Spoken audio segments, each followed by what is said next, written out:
Je vais vous faire ma conférence debout ici, ça va la rendre peut-être un peu plus vivante, parce qu'il va y avoir une longue série de graphiques, essayer de rendre intéressant. Donc, ma conférence va porter spécifiquement sur l'océan Arctique, sur l'océan du large.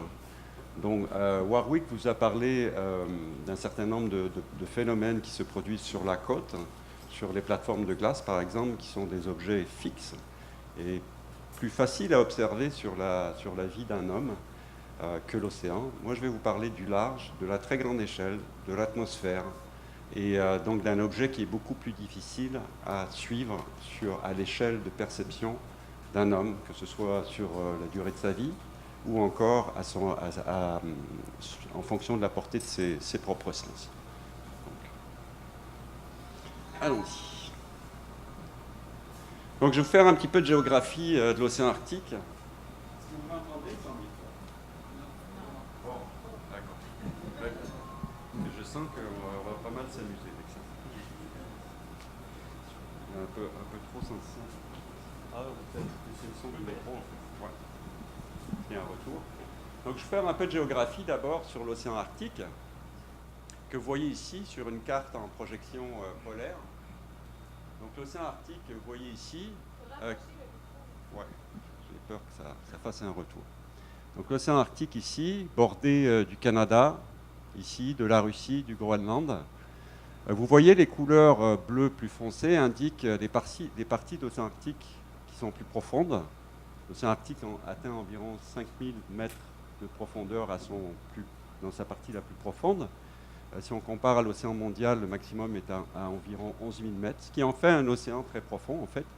Mais vous me remarquerez aussi par les zones en bleu plus clair qu'une grande partie de cet océan est fait d'un plateau continental où la profondeur varie entre 0 et 200 mètres environ, et qui couvre la moitié de la surface de l'océan Arctique. Ce qu'on peut remarquer aussi sur cette carte, c'est la connexion avec l'océan Arctique, qui est très profonde ici, passe à travers le détroit de Fram. De l'autre côté, il existe une connexion avec l'océan Pacifique qui passe à travers le détroit de Bering. Néanmoins, cette connexion est étroite, très peu profonde, quelques dizaines de mètres. Si bien qu'on peut concevoir l'océan Arctique comme un prolongement de l'océan Atlantique. Et en effet, l'essentiel de l'eau de mer qui compose l'océan Arctique provient de l'Atlantique. Petite comparaison avec l'Antarctique géographique. Vous l'avez déjà peut-être entendu, l'océan Arctique est un océan bordé de continents. L'Antarctique est un continent bordé d'océans. Un continent où le territoire atteint des altitudes assez élevées. Un continent extrêmement froid, plus froid que la région de l'Arctique, qui est à la fois influencé par les masses continentales qui bordent l'Arctique, mais aussi par l'eau de mer qui provient en particulier de l'Atlantique, avec tout ce qu'elle transporte, y compris de la chaleur. C'est un environnement beaucoup plus chaud, et c'est un environnement qui est fortement connecté avec tout ce qui l'entoure. On va voir ça en détail. Donc, quelles sont les connexions entre l'Arctique et le Sud? D'abord, ces connexions, elles passent par l'atmosphère. Ce qu'on voit sur ce schéma, c'est une vue simplifiée de la circulation atmosphérique. On pourrait d'abord considérer cette circulation selon un modèle qui est extrêmement simple, le premier imaginé par Hadley au XIXe siècle, qui consisterait simplement en une zone de réchauffement ici à l'équateur, où le rayonnement solaire est élevé, une zone froide au pôle, où le rayonnement solaire est plus faible, particulièrement durant la nuit polaire. Et donc des masses d'air ici qui montent en altitude à mesure qu'elles se réchauffent, des masses d'air au nord qui ont tendance à descendre, qui pourrait produire une circulation qui va donc aux basses altitudes du nord vers le sud, vers l'équateur, et aux altitudes plus élevées de l'équateur vers le nord. Bon, il se trouve que la planète tourne, que la Terre est constituée de surfaces couvertes par l'océan, par les continents, et ce qui donne une circulation atmosphérique plus complexe que celle que je viens de décrire, avec essentiellement trois zones ici, entre l'équateur et un peu plus haut que les tropiques, puis entre les tropiques et la latitude environ 60 degrés, et puis la zone au nord. Vous voyez ici la circulation atmosphérique qu'on peut voir dans ces cellules avec une remontée vers les hautes altitudes, effectivement, des masses d'air. Ici, à cette latitude, on retrouve un front, et puis on retrouve un autre front entre les masses d'air polaires et ces masses d'air qui constituent une véritable limite physique entre l'Arctique et nos latitudes. Néanmoins, cette circulation atmosphérique, elle entraîne des échanges importants entre les basses et les hautes latitudes.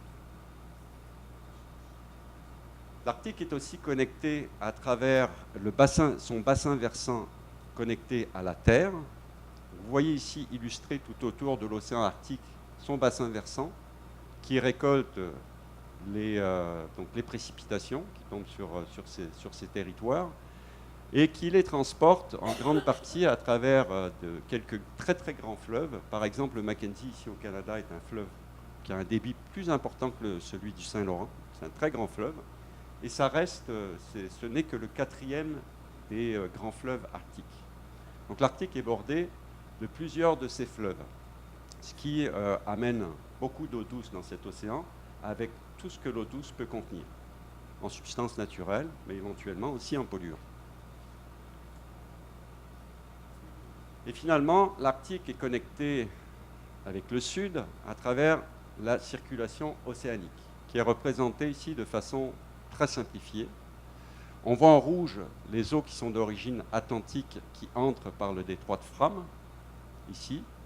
Les eaux ici donc, du Pacifique à travers le détroit de Bering, qui entrent par ici, qui circulent comme ça. Et finalement, au milieu de l'Arctique, tout ce qu'on voit en bleu sont plutôt des eaux de surface plus froides, plus douces, qui sont transformées localement.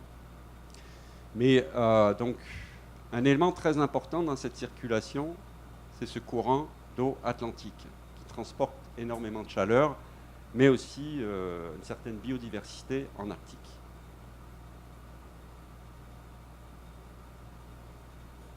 Donc ce courant que je viens de montrer, ce transport d'eau de l'Atlantique, cette eau est relativement chaude par rapport aux eaux qu'on retrouve en Arctique, aux eaux qui sont formées en surface. C'est une eau qui est plus salée aussi que les eaux du Pacifique, et donc qui a tendance, en pénétrant en Arctique, d'abord à transporter cette chaleur qui affecte la banquise, et éventuellement ces masses d'eau sont subductées, c'est-à-dire entraînées vers le fond, sous les masses d'eau qu'on retrouve en surface et qui sont plus douces, plus froides. Bon, sur cette figure, ce que vous voyez, c'est l'étendue de la banquise, ici durant l'année 2009, au mois de septembre, ici, et au mois de mars. Ça, c'est l'étendue saisonnière minimale, l'étendue typique saisonnière maximale en Arctique. Le trait jaune indique l'étendue en été et en hiver, l'étendue moyenne au cours des 3 ou 4 dernières décennies. Alors ce qu'on remarque sur cette figure, en particulier celle-ci, qui est la banquise d'hiver, c'est l'empreinte de l'Atlantique, ici, ainsi que dans la partie est de la baie de Baffin. Vous voyez qu'ici, à 75 degrés de latitude, on a tout juste de la glace de mer, alors qu'au Québec, à moins de 60 degrés, la pointe sud du Groenland représente à peu près 60 degrés de latitude, on trouve de la glace de mer beaucoup plus au sud. Donc vous pouvez ici percevoir l'importance de ces courants atlantiques et la connexion avec l'Atlantique dans l'océan Arctique. Un peu plus d'informations sur la banquise. Donc, c'est une grande masse de glace donc relativement épaisse, beaucoup moins épaisse que des glaciers ou que des calottes. Selon des mesures réalisées à partir de sous-marins, entre 1958 et 1976, cette banquise faisait entre 2 et 3,5 mètres d'épaisseur. Évidemment, ce n'est pas une surface homogène. On trouve des endroits où les plaques de glace sont entraînées les unes contre les autres et on y observe des crêtes de compression. Cette banquise peut faire 20 mètres d'épaisseur. À d'autres endroits, la banquise peut s'ouvrir sous l'effet des mouvements de banquise contrôlés en grande partie par le vent. Donc c'est qu'une moyenne, évidemment. Juste pour vous donner une idée. Donc c'est une grande banquise, elle est relativement épaisse, Néanmoins, c'est une plateforme qui reste extrêmement mobile. Et on va pouvoir s'en rendre compte sur cette animation, donc, qui a été fabriquée à l'aide d'images satellites, dans le domaine des micro-ondes, qui peuvent être réalisées même en présence de nuages. Ces mesures, elles ont été réalisées entre la fin du mois de septembre 2003 et l'été suivant. Donc vous allez voir défiler les images. Vous allez pouvoir vous rendre compte de la mobilité de cette banquise.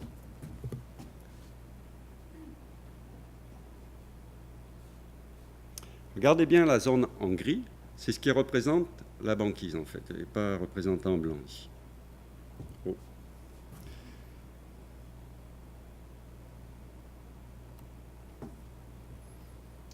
Donc vous voyez, quand elle se forme au mois de septembre, à son étendue minimale, durant l'hiver, là on est rendu au mois de janvier, elle commence à s'étendre. Vous pouvez remarquer qu'elle ne cesse de se déplacer, de bouger. On voit des fractures qui sont produites avec donc, à cause des contraintes mécaniques qui sont exercées sur la banquise. On voit aussi de la glace, donc des morceaux de glace qui sont entraînés ici par ces courants qui longent le Groenland et qui sont exportés vers le sud. Donc vous voyez que c'est une plateforme extrêmement mobile, ce qui la rend difficile à observer. Elle bouge sans cesse. Et ce n'est pas que le cycle de formation ou de fonte qui fait varier sa quantité. Il y a aussi le vent, les courants marins. Si bien que si on se place à un endroit en Arctique et qu'on observe la banquise, difficile de percevoir à notre échelle l'importance des variations et de pouvoir détecter les vraies tendances. Parce que localement, ces variations peuvent être causées à la fois par les variations de la température de l'air ou de l'eau, mais aussi simplement par cette circulation qui est produite largement par le vent et aussi par les courants marins. Cette banquise, elle a un impact direct sur les écosystèmes. Elle bloque la pénétration de la lumière. Durant l'hiver et au printemps, même quand le jour fait 12 heures, sur cette banquise, il y a de la neige. Et cette combinaison neige-glace bloque toute lumière. Puis un peu plus tard, au printemps, cette neige fond. La lumière commence à pénétrer dans l'océan et éventuellement, la vie marine végétale peut reprendre. Donc c'est une caractéristique à retenir aussi. Maintenant, je vais vous citer un certain nombre de conséquences du changement climatique. Donc, je vais vous parler de changement climatique et de certaines conséquences. Je n'en fais pas une liste exhaustive. Je me suis concentré d'abord sur les conséquences qui concernent l'océan Arctique du large et aussi sur certaines thématiques que je connais mieux que d'autres. D'abord, je vais faire une parenthèse sur la perception de ces changements et de ces conséquences. Comment les percevoir ? Je vous ai parlé des mouvements de banquise. Donc, il y a déjà un problème de perception dans l'espace. Et il y a un problème de perception dans le temps aussi. Et pour illustrer mon propos, donc, en ce qui concerne la perception dans le temps, on va faire un petit exercice. On va regarder simplement l'évolution de l'étendue de la banquise au mois de septembre, son étendue saisonnière minimale, et comment cette étendue en Arctique, qui est exprimée en millions de kilomètres carrés, a évolué depuis 1870. Supposons que nous disposions de données que par tranche de 20 à 30 ans. Donc entre 1870 et 1900, vous voyez donc cette courbe en mauve ici. Vous voyez ici l'étendue de la banquise est relativement stable autour donc elle est de près de 10 millions de kilomètres carrés. 1900-1920, on aperçoit une augmentation. Si on ne disposait que de ces données, on percevrait une augmentation de la banquise. Entre 1920 et 1940, une diminution suivie d'une augmentation abrupte. Un peu plus tard, une diminution très rapide, une période un peu plus stable avec des fluctuations importantes qu'on peut voir ici. Vous voyez l'augmentation ici très forte, puis ensuite des diminutions. Et finalement, sur la fin de la série temporelle, une diminution qui est plus marquée. Évidemment, on peut mieux percevoir l'évolution de la banquise quand on dispose de toute la série temporelle, qui dépasse de loin la vie d'un homme. ou même la vie d'un homme et de ses ascendants. Donc c'était juste pour illustrer la difficulté à percevoir ces changements à l'échelle, dans le temps, à l'échelle humaine. Déjà pour la glace. Et la glace, c'est encore le phénomène de changement qui est le plus évident pour nos sens. Comment percevoir maintenant ces changements dans l'espace qui se produisent à très grande échelle? Je vais vous raconter une petite anecdote. En 2009, je suis dans la mer de Beaufort, je suis chef de mission sur l'Amundsen, et une radio française bien connue, France Inter, me contacte pour me demander une interview à 6 h du matin, donc il était 14 h en France, en heure de pleine écoute, je dirais. Et sur le plateau, il y a un grand directeur du CNRS, un grand climatologue, Hervé Le Treut, et on veut me poser des questions sur notre campagne océanographique. Donc je me prépare, je me lève très tôt, il se passe beaucoup de choses à bord, il y a beaucoup d'opérations en cours. Je prends le téléphone, donc on me met en ligne avec le plateau, j'entends l'émission de radio qui se déroule, et à un moment, on m'adresse la parole.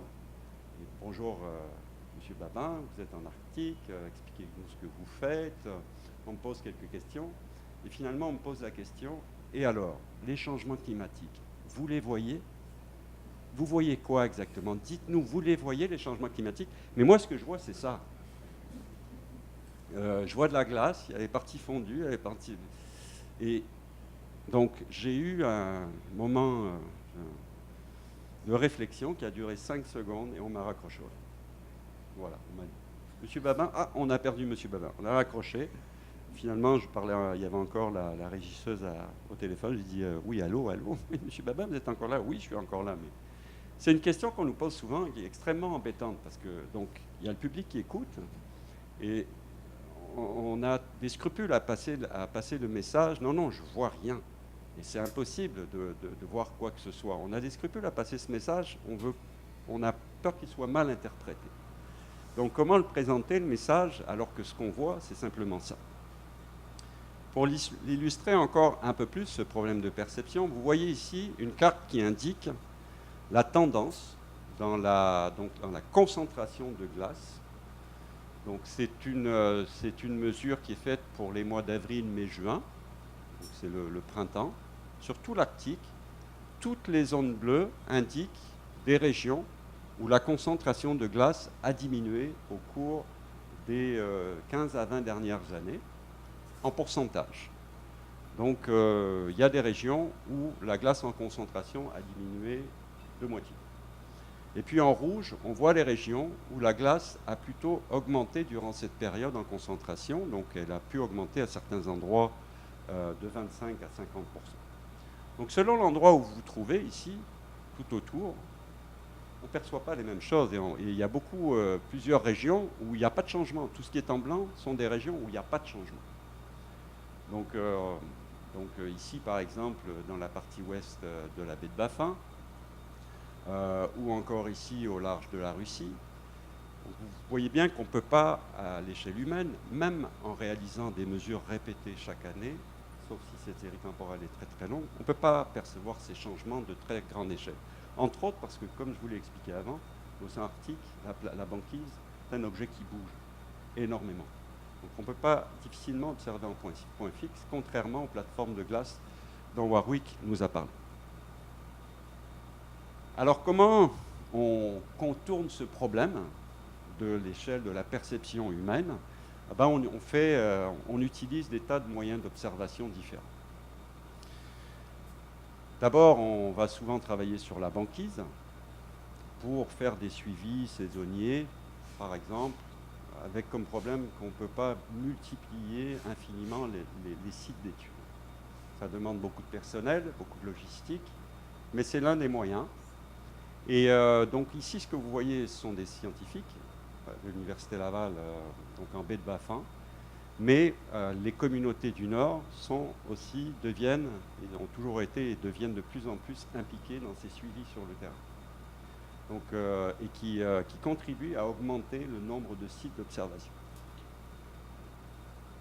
Les navires, évidemment, les brise-glaces. Ce qu'on voit ici, c'est le brise-glace de recherche canadien l'Amundsen. C'est un magnifique outil. On peut réaliser à partir de cette plateforme de nombreuses mesures, de nombreuses expériences compliquées. Néanmoins, des navires comme celui-là, on n'en a qu'un au Canada. La Suède en possède un, les Américains en possèdent un ou deux. Au total, il y a très peu de ces brises-glaces de recherche. Donc, bien qu'ils permettent de réaliser des expériences compliquées, ne permettent pas de mesurer des changements à grande échelle de temps et d'espace. Donc on complète le dispositif avec d'autres approches.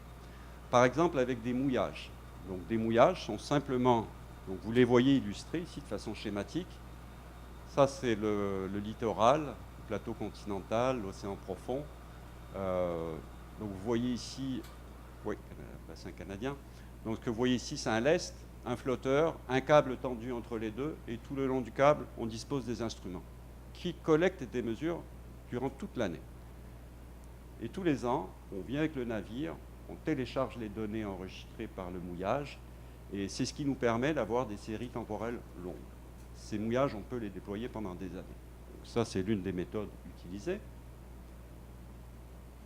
On utilise de plus en plus de plateformes robotisées, c'est-à-dire des plateformes comme ici, il s'agit d'un sous-marin téléguidé. Il en existe d'autres types de ces plateformes qui transportent des capteurs et qui récoltent des données à notre place, sans avoir à mobiliser un navire. Et finalement, un outil extrêmement important quand on travaille à ces échelles, les satellites d'observation de la Terre, qui fournissent des données sur l'atmosphère, sur la banquise, sur ce que contient l'océan, sur la température de l'océan, sur le niveau de la mer, sur les surfaces continentales aussi. Donc c'est un outil extrêmement utile. Certains de ces satellites font un passage au-dessus d'une position géographique donnée jusqu'à 8 fois par jour. Et ces mêmes satellites couvrent l'Arctique au complet plusieurs fois par jour. Et les programmes de nos agences spatiales sont tels que, donc, depuis la fin des années 70, pour certaines variables essentielles, on a accès à une série de données continues sur tout l'Arctique, pour suivre les nuages aussi, comme la banquise, les glaciers. C'est un outil extrêmement important. Bien sûr, ces outils ne permettent pas de voir l'échelle très très fine, mais permettent certainement de capturer ces phénomènes de très grande échelle. Très bien. Et finalement, donc on va revenir sur... tous ces outils permettent de capturer une partie de l'échelle temporelle et puis de l'échelle spatiale dans une certaine limite. Des observations par satellite ou récoltées sur le terrain, on n'en dispose que depuis un certain nombre de décennies, pas plus. Pour certaines des tendances observées en Arctique, il nous faut des données sur des durées beaucoup plus longues pour faire la part des choses entre les tendances naturelles liées par exemple aux variations de l'activité solaire ou des paramètres de l'orbite de la Terre autour du Soleil, des tendances qui sont véritablement liées au changement climatique dont l'homme est à l'origine. Il nous faut souvent remonter dans le passé pour valider nos hypothèses et comparer les tendances d'aujourd'hui avec des tendances observées dans le passé durant des périodes froides ou chaudes. Donc, et ça, on peut le faire grâce, entre autres, il y a de nombreuses techniques qui nous permettent de remonter dans le temps, et l'une d'entre elles consiste à récolter ce qu'on appelle des carottes de sédiments. Donc simplement récolter dans le fond de l'océan, où les sédiments s'accumulent durant des milliers, des centaines de milliers, des millions d'années, de façon naturelle, et en s'accumulant, emprisonnent des indices de ces époques. Donc on peut aller prélever ces sédiments en utilisant des carottiers, donc des cylindres qu'on enfonce simplement par gravité dans ces sédiments et qui nous permettent de récolter donc, ces carottes qui peuvent faire de quelques mètres jusqu'à 60 mètres de longueur et qui reviennent avec évidemment les sédiments les plus profonds sont les plus anciens, les plus superficiels sont les plus récents.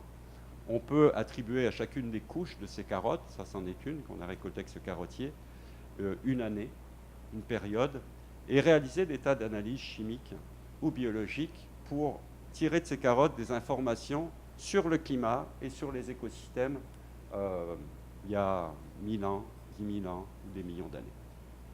Donc ça, c'est l'autre outil dont on dispose pour étendre de façon considérable la portée de notre perception.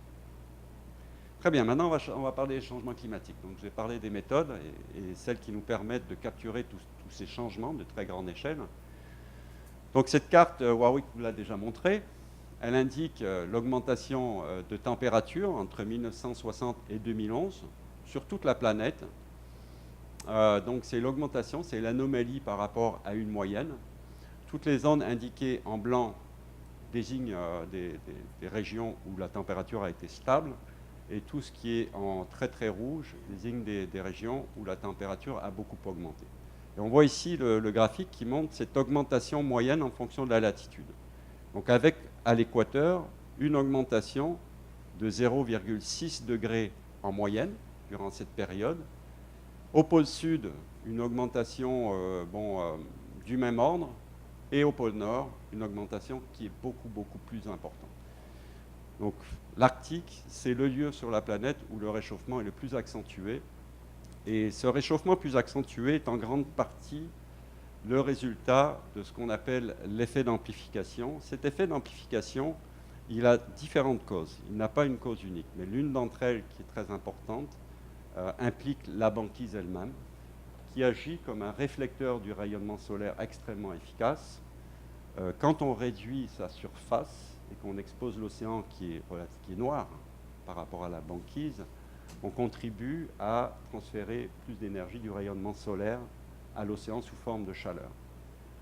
Ce qui amène l'océan à se réchauffer, qui contribue à réduire encore plus la banquise, et ainsi de suite. Donc on entre, ce qui nous fait entrer dans une boucle qu'on appelle de rétroaction positive. Donc ça, c'est l'un des facteurs très importants.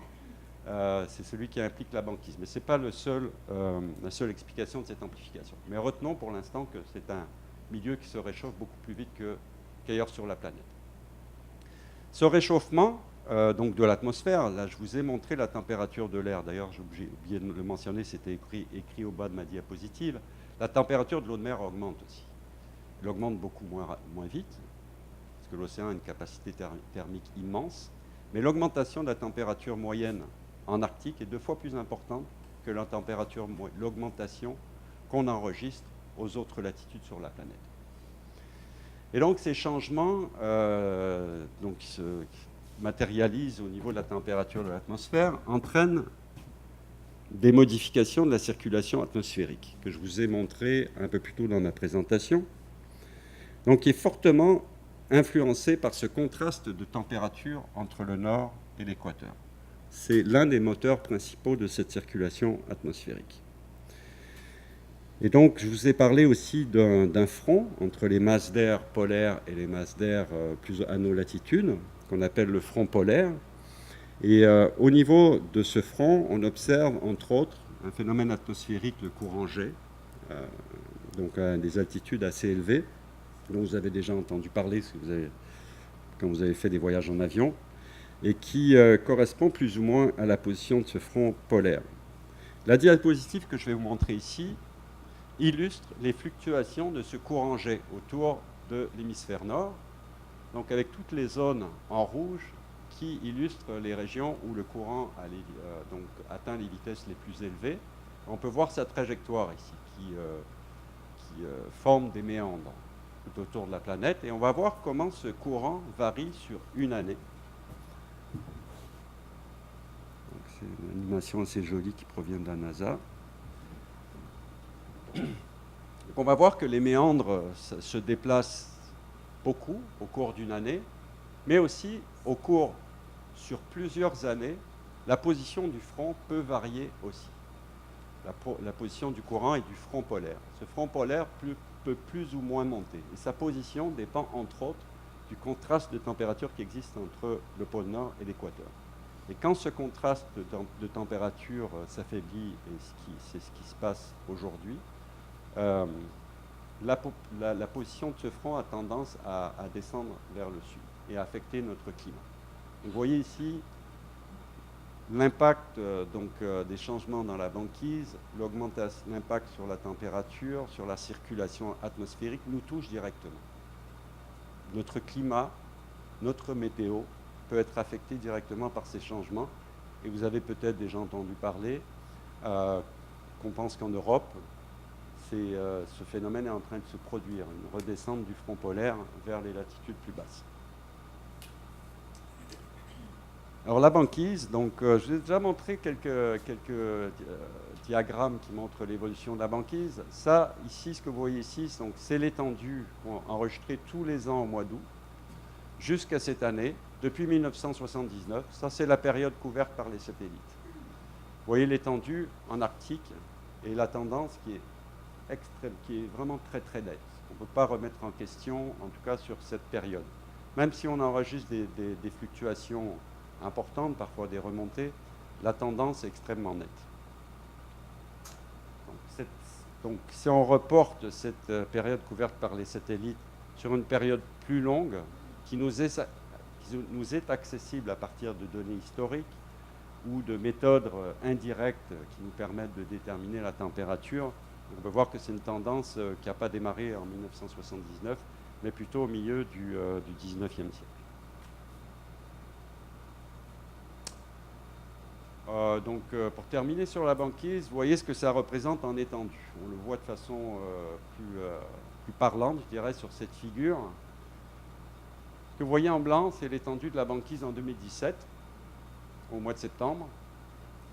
Et le trait jaune ici représente l'étendue de la banquise, l'étendue moyenne entre 1970 et l'an 2000.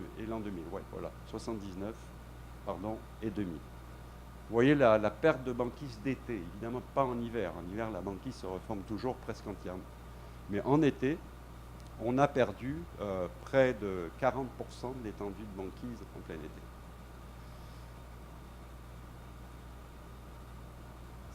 Cette banquise, elle a aussi évolué en âge. La glace de mer, quand elle se forme, elle peut survivre à plusieurs étés. Dans certaines régions, les régions plus au sud, la glace de mer se forme à l'automne, et puis elle fond l'été suivant, puis elle se reforme, et ainsi de suite. Et dans d'autres régions arctiques plus froides, donc ça c'est le Groenland, le Canada, la glace survit aux étés et peut atteindre un certain âge. Donc vous voyez ce diagramme, ce qu'il montre, c'est l'âge moyen de la glace. Donc il peut aller jusqu'à plus que 6 ans, entre 1985 et 2000. Puis dans les régions périphériques, ici au nord de la Russie, on rencontre des régions où la glace survit rarement plus qu'un an. En 2008, voilà l'âge de glace qu'on a pu calculer en Arctique, sur tout l'océan Arctique. Vous voyez que les glaces avec un âge plus important ont presque totalement disparu. On n'a plus que de la glace, ce qu'on appelle de la glace saisonnière, qui apparaît que durant l'hiver. Ça, c'est ma dernière diapositive sur la glace de mer. Donc, ce qu'on voit ici, je vous ai montré ce graphique avec l'épaisseur de la banquise un peu plus tôt dans la présentation, qui faisait entre 2 et un peu plus de 3 mètres. Les barres rouges et bleues ici indiquent des mesures réalisées aussi à partir de sous-marins dans les années 90 et dans les années 2000. Vous voyez qu'on a perdu aussi presque la moitié de l'épaisseur de la banquise. Non seulement elle a changé en étendue, en âge, en épaisseur, mais elle a changé de forme aussi. On pense que ce genre de paysage, donc avec une banquise couverte de mares de fonte au printemps, et ce genre de paysage est de plus en plus commun en Arctique. Donc une banquise qui est souvent couverte d'eau, qui est plus fragile, plus sujette à des fractures.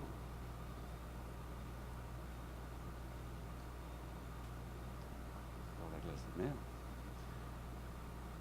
Alors, quel est le futur de cette banquise? Donc, j'ai montré, ça ce sont les observations par satellite. Ça ici sont les observations historiques sur l'étendue de la banquise en millions de kilomètres carrés. Et à partir d'ici, ce sont des projections réalisées avec des modèles mathématiques pour différents scénarios de changement climatique. La courbe verte indique l'évolution de la banquise pour le scénario le plus optimiste. On cesse de faire augmenter la quantité de CO2 dans l'atmosphère et on fait en sorte de réduire la concentration de façon significative. Donc, vous voyez, on arrête de produire de faire augmenter cette concentration ici, et vous voyez que la banquise continue de diminuer en superficie pendant plusieurs décennies. Pourquoi? Simplement parce que l'océan a une énorme capacité à emmagasiner la chaleur, beaucoup plus grande que l'atmosphère, ou même que les surfaces continentales. Sur cette figure, on voit représenter l'augmentation du contenu thermique de l'océan. Donc ici, donc de l'océan de surface, de l'océan profond, de la glace, l'augmentation du contenu thermique depuis 1970 jusqu'à aujourd'hui. 93% de l'excédent de chaleur lié au réchauffement climatique, qui est produit par l'homme, 93% de cet excédent est emmagasiné par l'océan. Donc même si on réduit la concentration de gaz à effet de serre et du coup peut-être assez rapidement l'impact sur la température de l'atmosphère, le couplage entre l'océan et l'atmosphère sera tel, que la température de l'atmosphère ne va pas diminuer en moyenne très rapidement, et deuxièmement, la banquise ne va pas cesser rapidement de diminuer en superficie simplement parce que l'océan va rester chaud pendant très longtemps.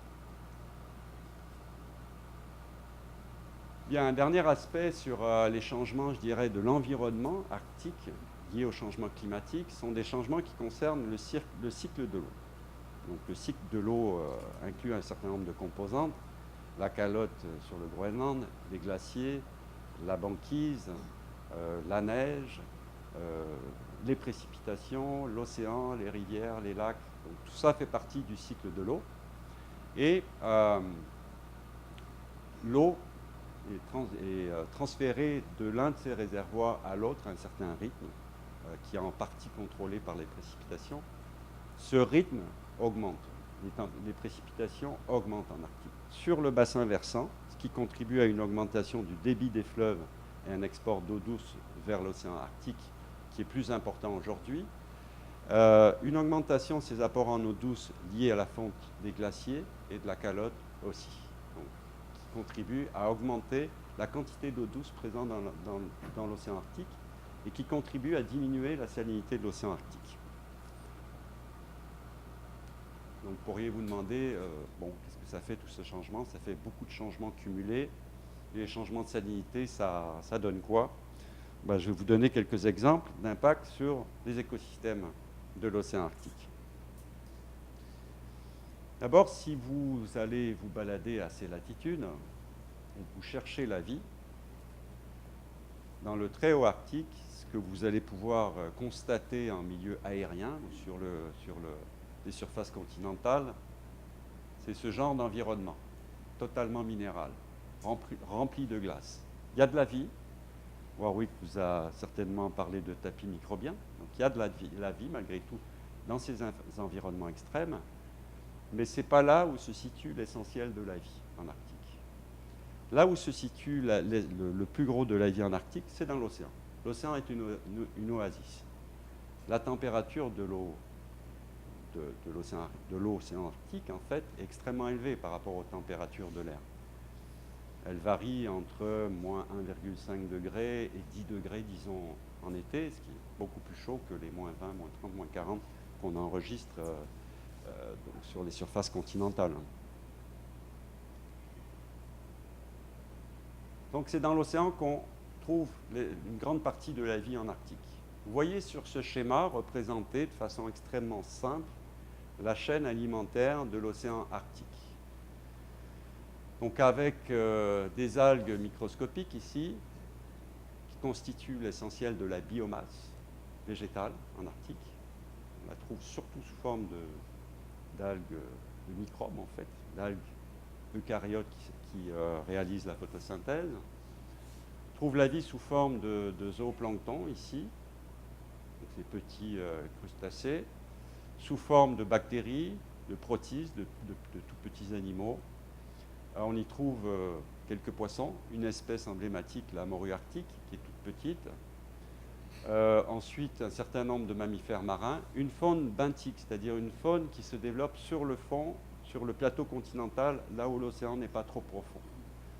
Faune benthique est extrêmement riche, extrêmement importante dans ces écosystèmes, puisqu'elle nourrit un certain nombre de mammifères marins. Certains organismes sont aussi associés directement à la glace de mer, certaines algues, certains oiseaux marins, certains mammifères, l'ours polaire. Donc voilà en gros les principales composantes. Évidemment, l'homme fait partie de cet écosystème. On pourrait se poser la question, tous ces changements climatiques, toutes ces modifications de l'environnement, sur la banquise, sur la lumière, puisque quand la banquise fond, on a plus de rayonnement solaire dans l'océan, on pourrait se poser la question, quel est l'impact? Et d'abord, quel est l'impact sur ces petites algues qui ont besoin de lumière pour se développer? La banquise diminue en superficie, on pourrait se dire, plus de lumière, plus de production de biomasse végétale. Et ensuite, quel impact sur tout le reste de la chaîne trophique? Cette biomasse végétale, le carbone qu'elle produit et l'énergie est transféré dans la chaîne alimentaire, en gros, à travers deux voies. Une première qui passe par le zooplancton, qui va ensuite à la morue arctique, pour utiliser cette espèce emblématique, et qui va ensuite à certains mammifères marins comme le phoque. Et finalement, à l'ours polaire. La deuxième voie, donc, cette biomasse, transférée plutôt vers le fond, elle subit des transformations. Elle peut être broutée, puis une partie de cette matière organique peut repartir vers le fond sous forme de pelote fécale.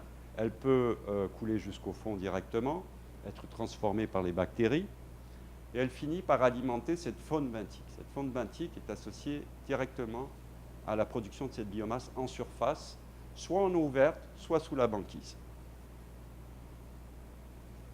Un certain nombre de mammifères marins se nourrissent de cette faune benthique.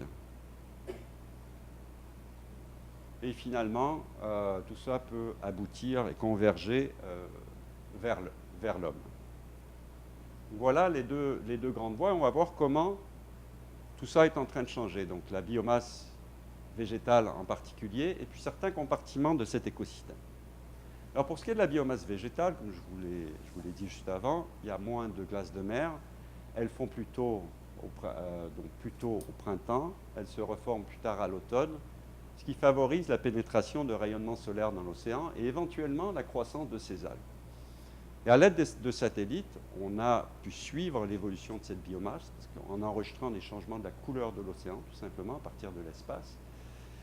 Et on a pu conclure qu'effectivement, la production de cette biomasse, le niveau de production de cette biomasse a tendance à augmenter un peu partout en Arctique.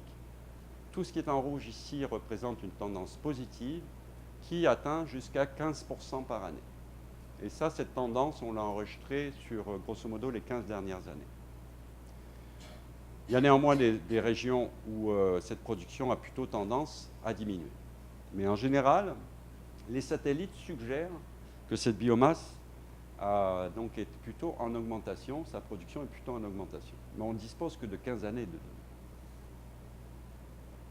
Dans certaines régions bien particulières, et en particulier dans ce qu'on appelle la gyre de Beaufort, une espèce de tourbillon qu'on trouve au nord de l'Alaska et du Canada, cette zone est le site d'accumulation d'une partie de l'eau douce qui arrive dans l'Arctique. Et comme je vous l'ai dit, ces apports en eau douce ont tendance à augmenter. L'eau douce qui arrive dans l'océan, c'est un peu comme de l'huile sur de l'eau. Donc, cette eau douce, elle flotte, elle est moins dense, et elle forme une couche qui isole, dans un certain sens, l'océan de la surface. Isole l'océan de la proximité de la lumière, par exemple, et aussi de la disponibilité de nutriments qui sont essentiels à la croissance des algues, qui sont présents en quantité plus faible dans cette eau douce. Alors, dans cette région de l'Arctique, dans le bassin canadien, on a observé sur une période très courte, entre 2004 et 2008, on a observé effectivement une diminution de la salinité. On voit ici illustré avec des losanges. Une augmentation de la température et une diminution, donc on voit ici, avec les carrés sombres, une diminution de la quantité de nutriments sous forme d'azote disponible pour ces algues. Et en parallèle, on a observé, en examinant la composition de la communauté de ces algues, que les petites algues, les plus petites, sont de plus en plus abondantes au détriment des algues dont le diamètre est le plus important. Et ça, c'est un symptôme classique d'un système qu'on appelle oligotrope, d'un système pauvre, un système peu productif. Donc, dans cette région, on a récolté ces données qui nous suggèrent plutôt qu'avec l'augmentation des apports en eau douce, l'augmentation du niveau de stratification de l'organisation en couche de l'océan, comme de l'huile sur de l'eau, l'océan Arctique s'appauvrit. On a ces deux tendances qui s'opposent, qui sont peut-être vraies ou pas selon les régions de l'océan Arctique, mais sur le long terme, c'est éventuellement cette tendance qui va s'accentuer. Difficile de le dire aujourd'hui. Pour cette étude, on ne disposait que de 52 données. Je vous les ai montrées ici. On a prolongé l'étude à l'aide de nouvelles données acquises. On a publié un nouvel article. Ce premier article avait été publié en 2009, le second en 2013, avec les mêmes données auxquelles on a rajouté des observations. Vous voyez que tout ça reste fragile. Il nous faut plus d'observations et couvrir des périodes beaucoup plus longues pour se faire une idée claire sur les tendances. Avec cette augmentation de la température, ce bouleversement de l'écosystème, on pourrait voir apparaître aussi en Arctique des espèces nouvelles, des espèces qui proviennent du sud, qui se sentent mieux dans des eaux plus chaudes. Et les changements en Arctique pourraient permettre à ces organismes de s'y développer et éventuellement de concurrencer les espèces déjà en place et qui constituent l'écosystème actuel. Cette figure illustre une autre étude réalisée à partir de données satellites qui n'est pas encore publiée, qui a été réalisée par l'une des postdocs de mon équipe. Donc c'est une étude qui a été réalisée ici dans cette région, sur la mer de Barents. Il y a le Groenland ici, la Norvège, la Russie. Donc dans cette région, les eaux atlantiques ont une influence très importante sur la banquise. Enfin, ici, c'est la banquise en hiver.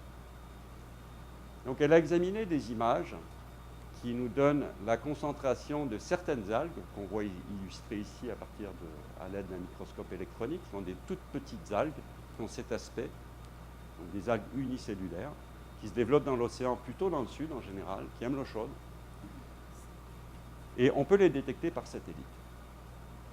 Donc, je vais pouvoir expliquer comment, mais on a fait donc, des observations depuis 1998 jusqu'à 2016 et examiné leur concentration, qu'on voit ici en vert clair et en jaune et en rouge. Donc la position géographique, leur quantité en mer de Barents. Et on a pu constater qu'avec le temps, ces algues forment des floraisons, des développements de biomasse qui sont de plus en plus massifs et de plus en plus étendus vers le nord. Ces algues pénètrent en Arctique aujourd'hui. Et elles suivent parfaitement l'évolution de la position du front polaire dans cette région de l'Arctique. Donc ça, bon, c'est une espèce, on s'est focalisé sur cette espèce, il se trouve qu'on peut la voir par satellite, mais c'est un excellent indicateur des bouleversements qui pourraient venir dans l'écosystème marin. J'y suis presque. Donc ça, c'est le premier niveau de la chaîne alimentaire. J'ai mentionné d'autres niveaux de la chaîne alimentaire. On va se concentrer simplement sur ces deux figures ici, qui reprend l'écosystème tel qu'il est aujourd'hui, au large, dans l'océan Arctique, et tel qu'il pourrait être demain. Avec, donc ici, un mammifère marin, la banquise, des algues qui se développent dans la banquise, des oiseaux marins, du zooplancton, une faune benthique qui vit sur le fond extrêmement riche. On se dirige vers un futur où la banquise va être beaucoup moins importante, beaucoup moins présente. Toutes les espèces qui sont associées et dépendantes de la banquise pour leur vie pourraient être affectées. Ensuite, on se dirige vers un été de plus en plus long sans glace. Et une production de biomasse qui est moins abrupte dans le temps, qui ne se produit pas au moment de la fonte, tout explose, ça pousse. Donc ça va pousser sur tout l'été, ça va être moins violent, les concentrations de biomasse vont être moins importantes, si bien que tout va être consommé par ces organismes qui vivent dans l'eau, et il n'y a plus rien qui va se rendre au fond. Et s'il n'y a rien qui se rend au fond, plus de fonte benthique, et tous les mammifères marins qui dépendent de cette fonte benthique vont être affectés. Ça, ce n'est pas un scénario théorique. En fait, c'est déjà actuellement observé dans le détroit de Bering et la mer de Chukchi, où il y a un observatoire qui existe depuis plusieurs années et où on a déjà observé, documenté et publié les résultats qui indiquent qu'on subit actuellement une transition de ce genre. Alors, au-delà, donc, je vous ai parlé de banquise, de température, il y a un autre phénomène dont vous avez déjà peut-être entendu, il s'agit de l'acidification de l'océan, c'est un problème mondial, qui pourrait affecter entre autres les coraux, et en fait tous les organismes qui développent un exosquelette ou une paroi ou une structure en carbonate de calcium qui est plus soluble à des pH plus faibles, c'est-à-dire à des acidités plus élevées. Donc tous ces animaux ou toutes ces plantes microscopiques sont susceptibles d'être affectés par ces variations d'acidité dans l'océan.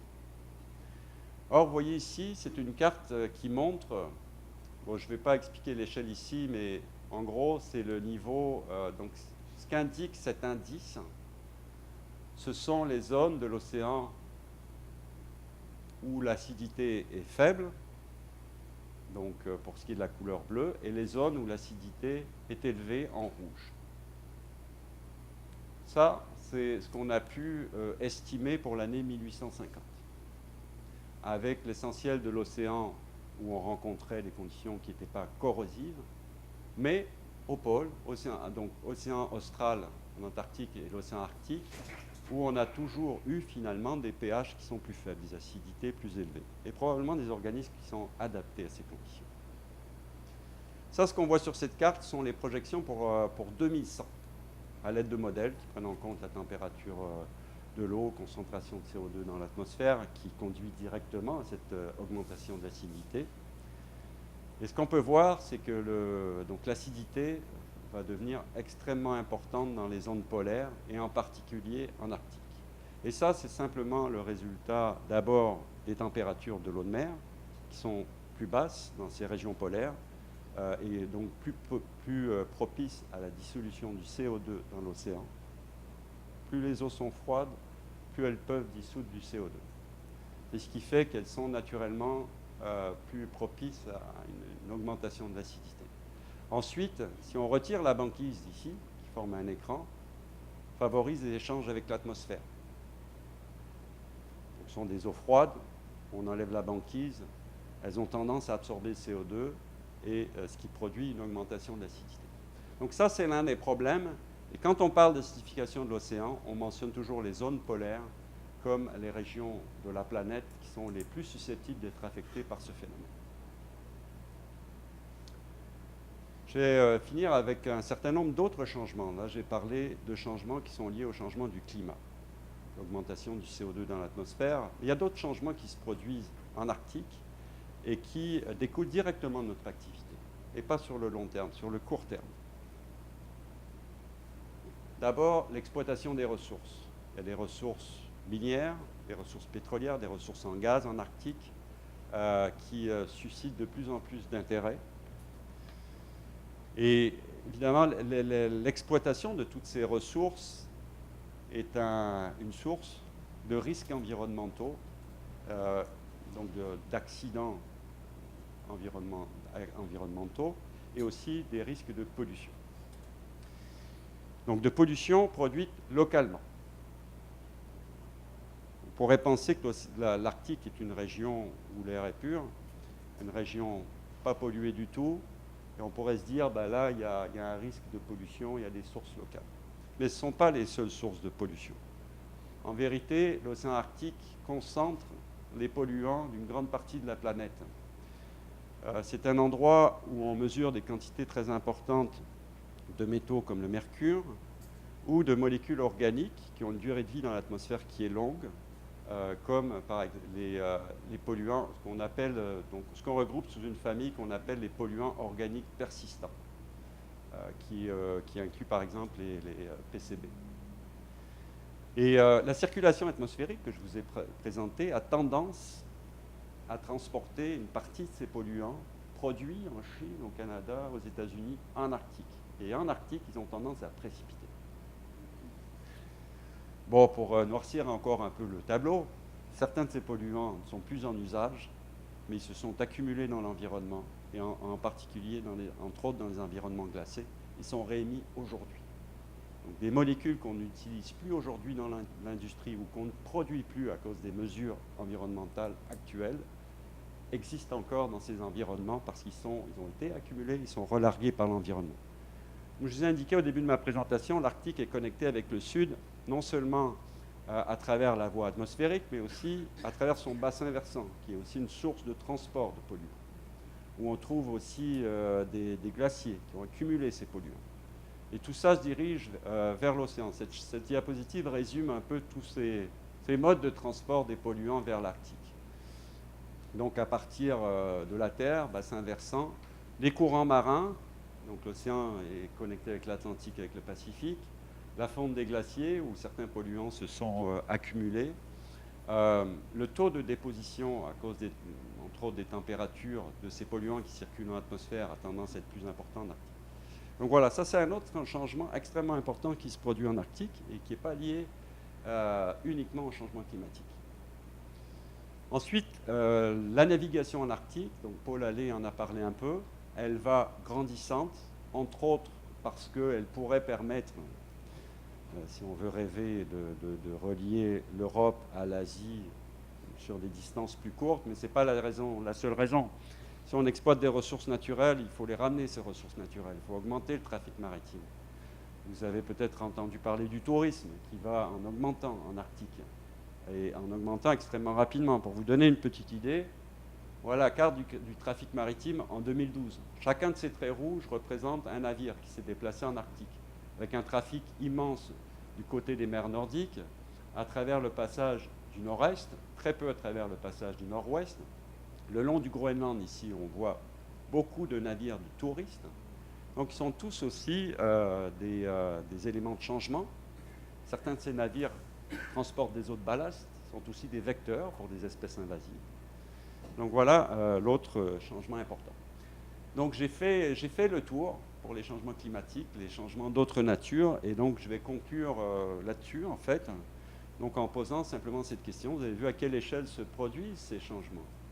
L'échelle de temps, l'échelle de l'espace, extrêmement difficile à percevoir. Il faut utiliser des outils très particuliers pour les percevoir. Donc là, ma conclusion donc, elle est faite de cette question. Comment s'approprier tous ces changements de grande échelle qui sont hors de portée de nos sens et presque uniquement perceptibles à l'aide d'outils sophistiqués? Comment faire en sorte que les gens du Sud, ou en fait que les habitants de la planète, se sentent concernés par ces problèmes, par ces changements, qui sont extrêmement abstraits, difficiles à percevoir d'une part, lointains, abstraits. Je vous ai présenté des changements qui sont sur des microalgues. Je ne sais pas comment je peux arriver à vous toucher avec ces changements qui se produisent sur ces microalgues. Donc comment faire en sorte que toute la communauté s'approprie ces changements, sachant qu'une grande partie de la population habite au sud, que leur environnement est délimité surtout par 4 murs ou éventuellement une clôture autour de leur terrain, avec très peu de connexion avec l'environnement, qui ne fait pas partie de leur habitat en fait. Voilà, je terminerai sur cette question. Merci.